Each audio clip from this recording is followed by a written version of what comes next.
teman-teman, salam kenal. Nama saya Mutiara Badi. Panggil saya Ara. Satu kali ya, Aranya jangan dua kali. Saya berasal dari SMP Tarakaita Gading Serpong. Di sini saya meneliti di bidang sosiologi. Dewasa ini, berbagai paparan budaya populer dari berbagai negara dapat dengan mudah dinikmati melalui sosial media dan platform internet lainnya. Dalam keadaan ini, saya tertarik melihat sebuah gejala sosial, yaitu ketertarikan remaja terhadap anime. Saya sebagai remaja dan teman-teman saya yang juga remaja sangat menggemari anime. Dan dalam pergaulan kami sangat sering menggunakan kata-kata yang kami lihat dalam anime yang kami tonton, atau meniru gaya di dalam anime itu. Dari latar belakang ini, saya tertarik untuk mencari tahu jawaban atas pertanyaan ini. Untuk menjawab masalah penelitian tadi, saya mengedarkan kuesioner kepada teman-teman saya di SMP Tarakaita Gading Serpong di kelas 8 dan 9. Pada kuesioner itu, pertama saya menanyakan apakah Anda menyukai anime atau tidak. Sebanyak 52 teman mengembalikan kuesioner saya tadi. Yang menjawab suka anime ada 25 orang. Kemudian, terhadap 5 orang tadi, saya beri pertanyaan lanjutan untuk memastikan bahwa mereka sangat menyukai anime. Jadi, terhadap 25 teman yang mengaku menyukai anime tadi, saya menanyakan jumlah jam yang mereka habiskan untuk menonton anime dalam 1 minggu. Pertanyaan lainnya adalah jumlah anime yang mereka sukai. Jika jawabannya 3 anime atau lebih, maka mereka sangat menyukai anime. Hasilnya dari 25 teman tadi, ada 19 teman yang masuk kategori yang sangat menyukai anime. Sekarang, saya memiliki 19 teman sebagai narasumber yang masuk kategori sebagai sangat menyukai anime. Terhadap 19 orang ini, saya ingin memeriksa perubahan selera mereka dan perubahan ekspresi perilaku mereka.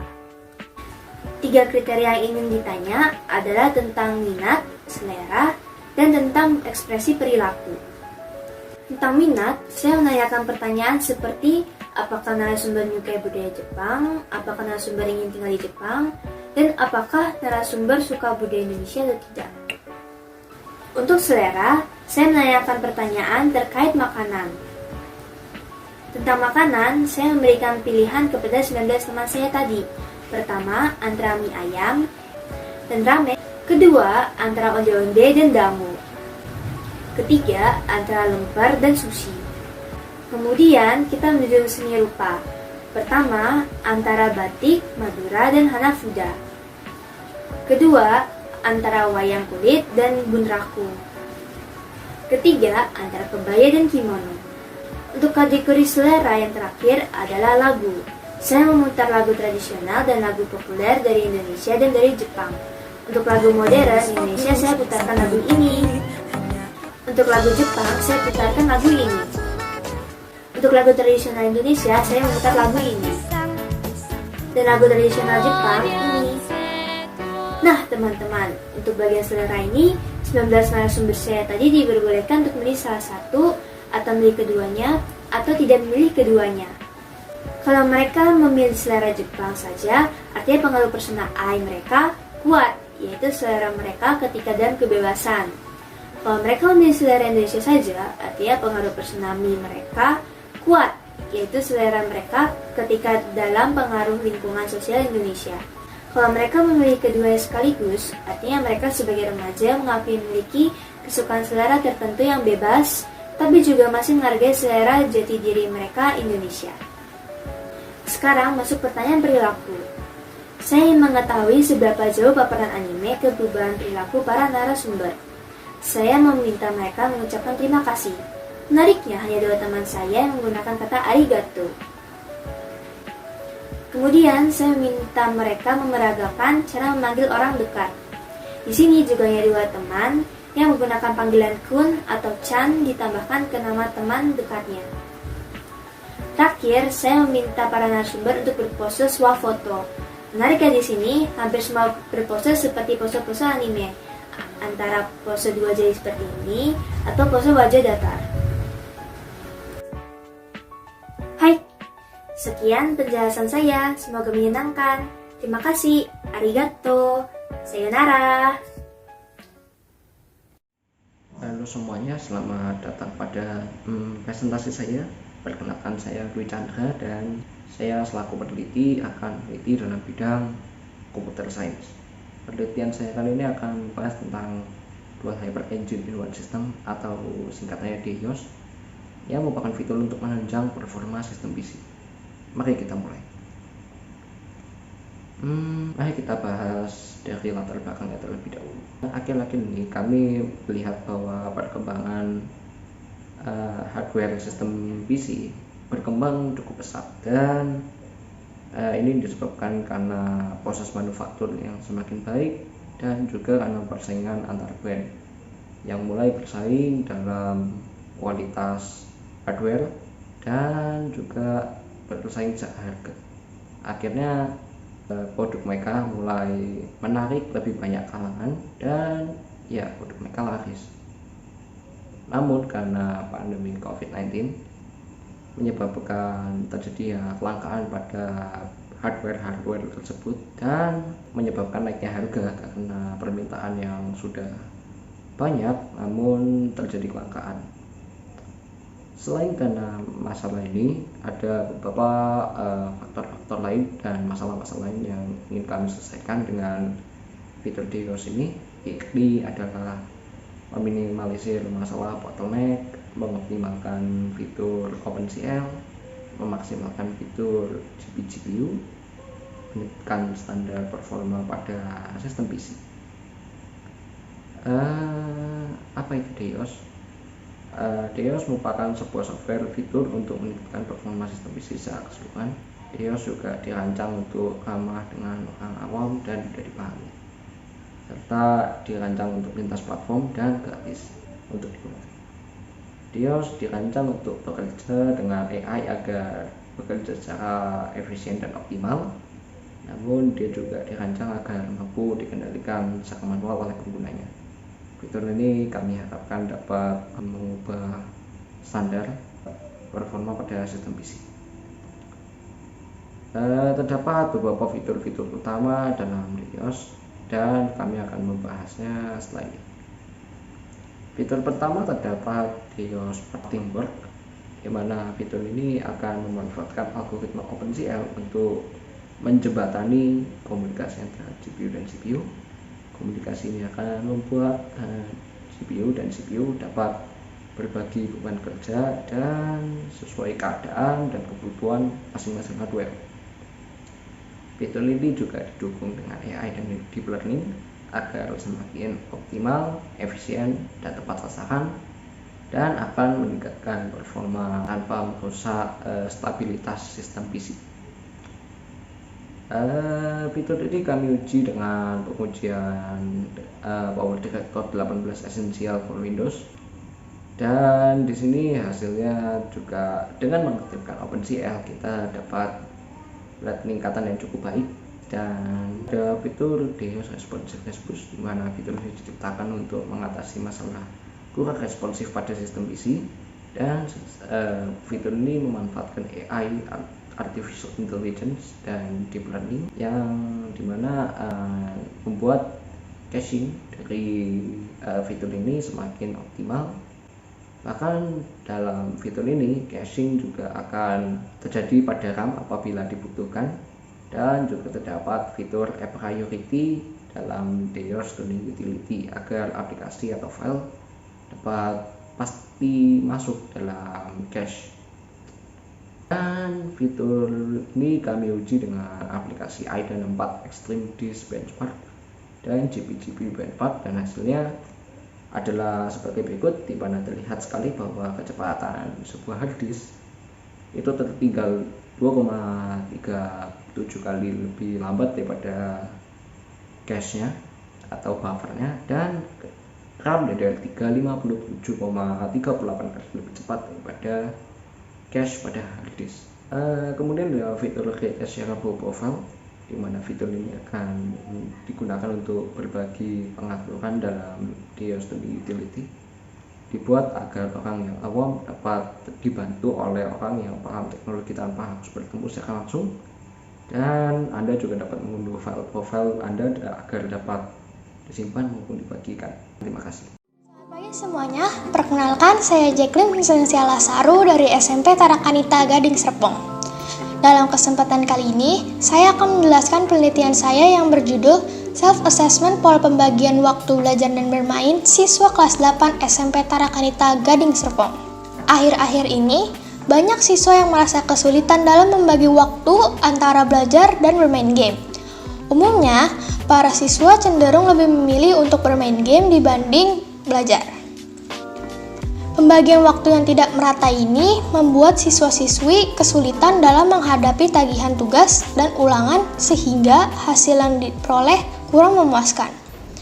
Permasalahan ini membuat saya tertarik untuk melakukan observasi. Di dalam penelitian ini, saya akan melakukan observasi terhadap para siswa terkait minat mereka dalam bermain game dan cara mereka dalam membagi waktu antara belajar dan bermain game. Menurut Samuel Henry, game merupakan suatu bentuk hiburan yang seringkali dijadikan sebagai penyegar pikiran dari rasa penat. Game memiliki dampak positif maupun negatif. Dampak positif yang diperoleh, para siswa dapat mengurangi rasa penat dan stres yang dialami. Sedangkan dampak negatif yang ditimbulkan, kemampuan penglihatan semakin memburuk. Dalam tulisan Supriyono dikatakan, Reber berpendapat bahwa belajar adalah proses mendapatkan pengetahuan. Serupa dengan game, belajar juga memberikan dampak positif maupun negatif. Dengan belajar, siswa dapat meningkatkan kemampuan berbahasa dan berhitung. Akan tetapi, penggunaan waktu belajar yang berlebihan dapat mengakibatkan siswa kelelahan dan stres. Menurut Denny Purbowati, membuat susunan rencana atau jadwal dapat meningkatkan pembagian atau manajemen waktu yang maksimal setiap hari. Dalam KBBI, jadwal dapat diartikan sebagai pembagian waktu berdasarkan rencana pengaturan urutan kerja. Dalam bahasa Indonesia, self-assessment dapat diartikan sebagai penilaian diri.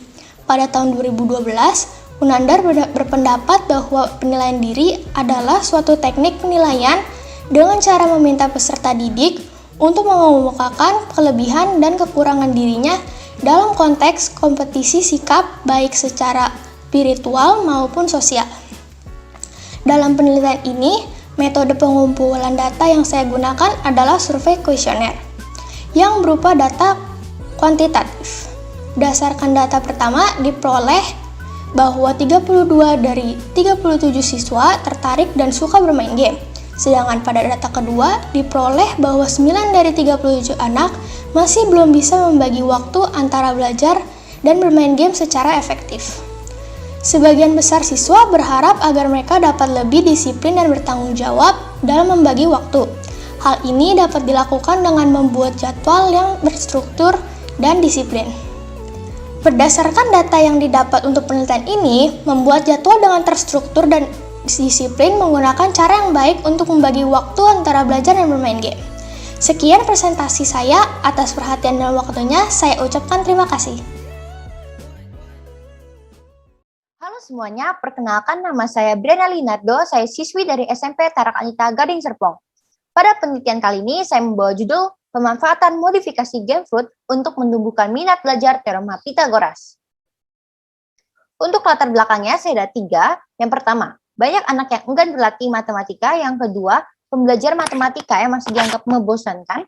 Dan juga yang ketiga adalah pengalaman pribadi saya tentang teorema Pythagoras, di mana saya pernah malas untuk berlatih dan enggan untuk mengetahui lebih lanjut konsep dasar teorema Pythagoras. Untuk rumusan masalahnya, dari 3 latar belakang tadi, saya mendapatkan 2 rumusan. Yang pertama, mengapa game seperti ini penting untuk pembelajaran teorema Pythagoras? Yang kedua, apakah game I2Math efektif untuk meningkatkan pemahaman murid terkait pembelajaran teorema Pythagoras.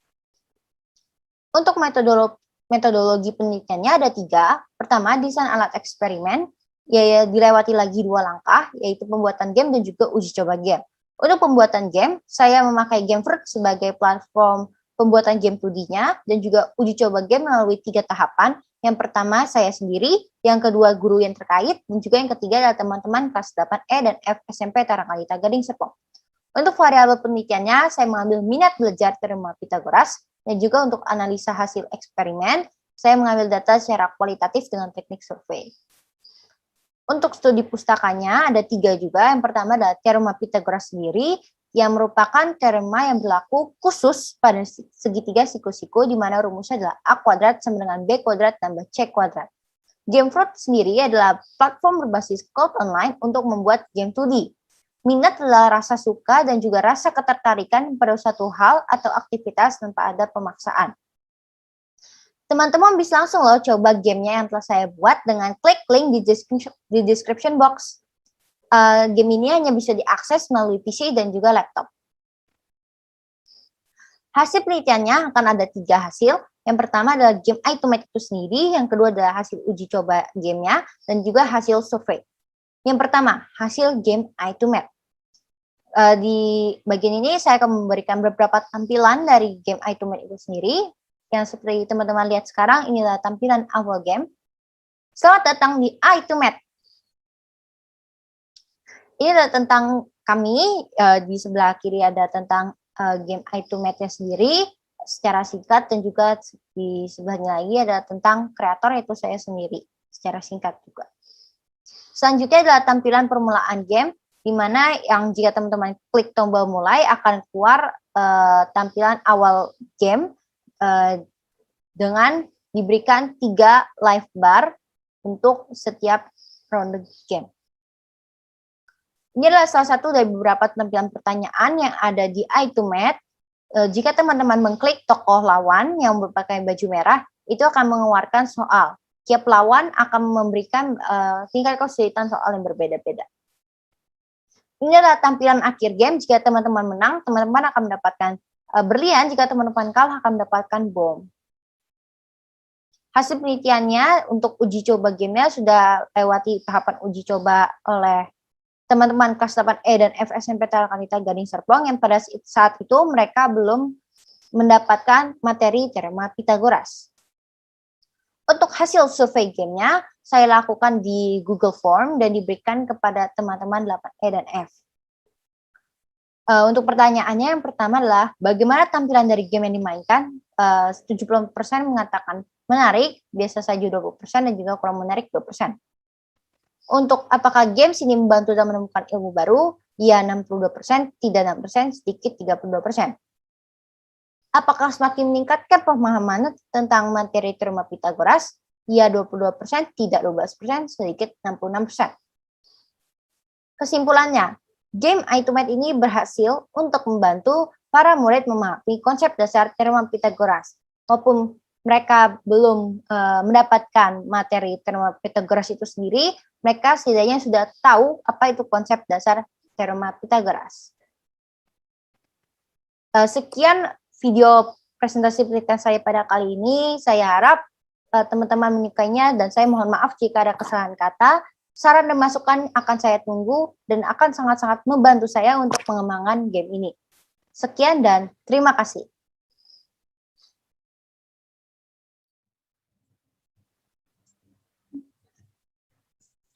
Perkenalkan, nama saya Lipian Evelyn Kurniawan dari SMP Tarakanita Gading Serpong. Penelitian yang akan saya sampaikan berjudul Pengaruh Overthinking pada Kesehatan Mental Remaja Awal di SMP Tarakanita Gading Serpong.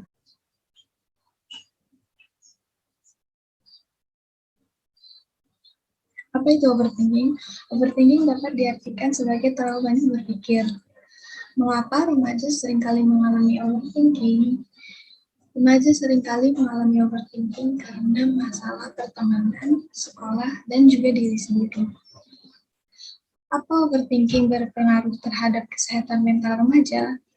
Overthinking sangat berpengaruh kepada kesehatan mental remaja karena terlalu sering overthinking dapat menjadi suatu mental disorder.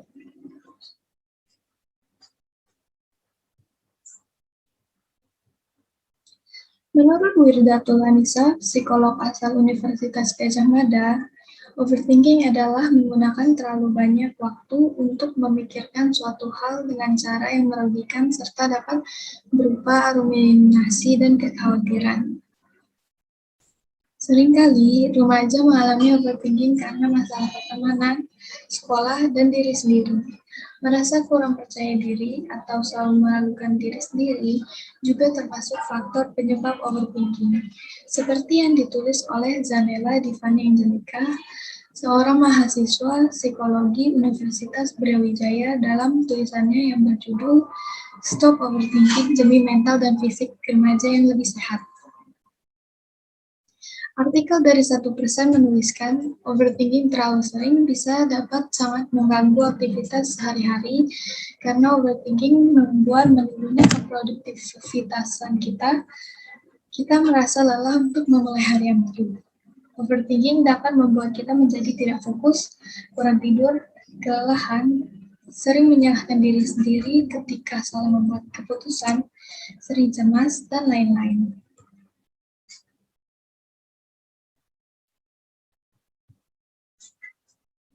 Penelitian ini menggunakan mode kuantitatif. Data yang saya peroleh menggunakan Google Form. Data yang saya peroleh akan ditampilkan dalam bentuk diagram.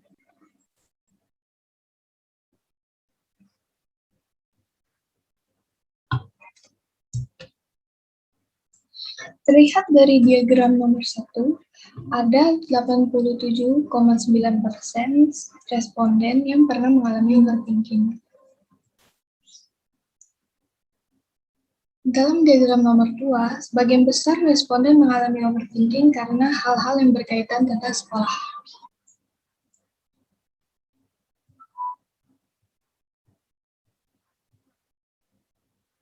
Dari diagram nomor 3, sebagian besar responden memilih melakukan hal-hal yang disukai untuk mengatasi overthinking. Bisa dilihat dari diagram nomor 4, responden menjadi tidak fokus dan susah tidur karena overthinking.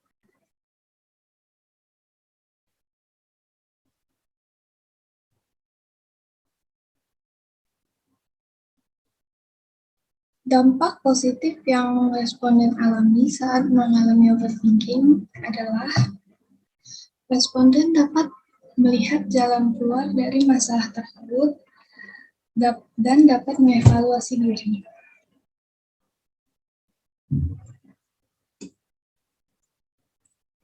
Kesimpulannya, sebagian besar siswa SMP Tarakanita Gading Serpong pernah mengalami overthinking. Dari jumlah tersebut, sebagian besar mengalami overthinking karena hal yang berkaitan dengan sekolah. Overthinking tidak selalu membawa hal positif, tetapi bisa juga negatif. Dampak negatif dari overthinking adalah susah tidur, tidak fokus, dan nilai menurun. Sekian, terima kasih.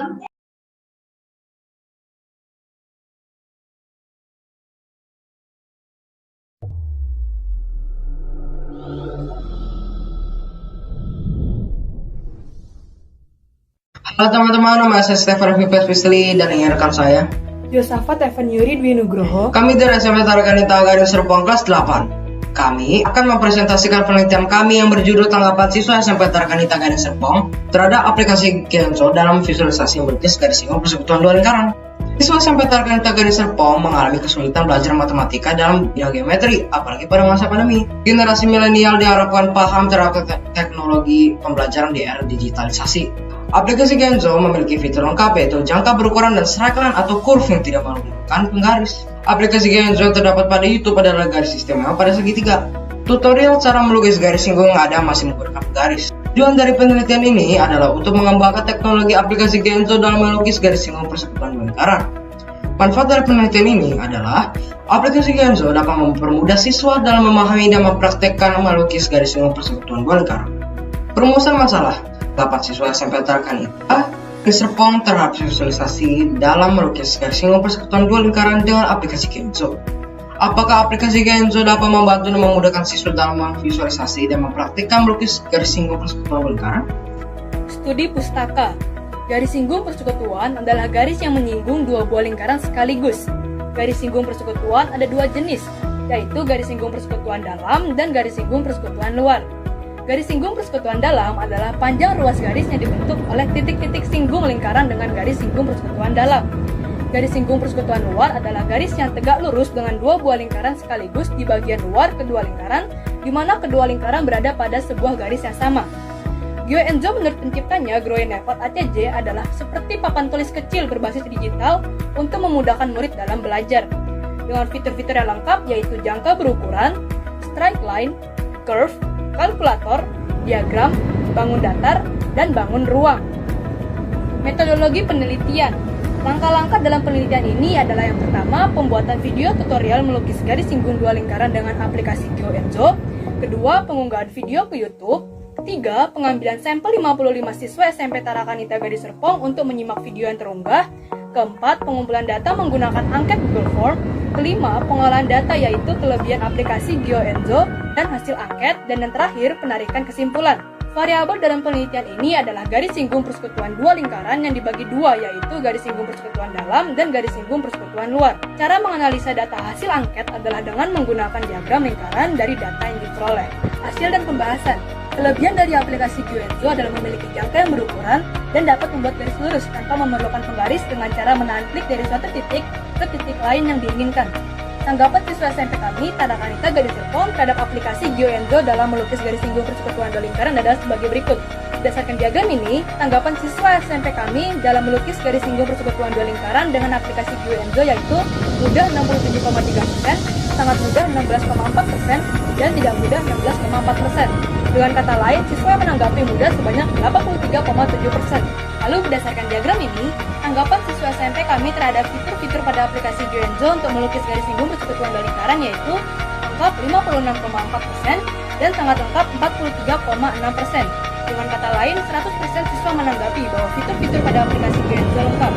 Kemudian, berdasarkan diagram ini, siswa SMP kami menanggapi dalam penyampaian tutorial melukis garis singgung persekutuan dua lingkaran yaitu mudah dipahami 69,1%, sangat mudah dipahami 29,1%, dan tidak dapat dipahami 1,8%. Oleh karena itu, dapat dikatakan bahwa 98,2% siswa menanggapi mudah memahami. Dan berdasarkan diagram ini, tanggapan siswa SMP kami dalam penyampaian tutorial melukis garis singgung persekutuan dua lingkaran dengan aplikasi GeoEnzo yaitu menarik 58,2% dan sangat menarik 41,8%. Oleh karena itu, dapat dikatakan bahwa 100% siswa menanggapi menarik. Kesimpulannya, aplikasi GeoEnzo dapat membantu dan memudahkan siswa SMP Tarakanita Gading Serpong dalam memvisualisasi dan mempraktekkan garis singgung persekutuan dua lingkaran. Terima kasih, semoga bermanfaat.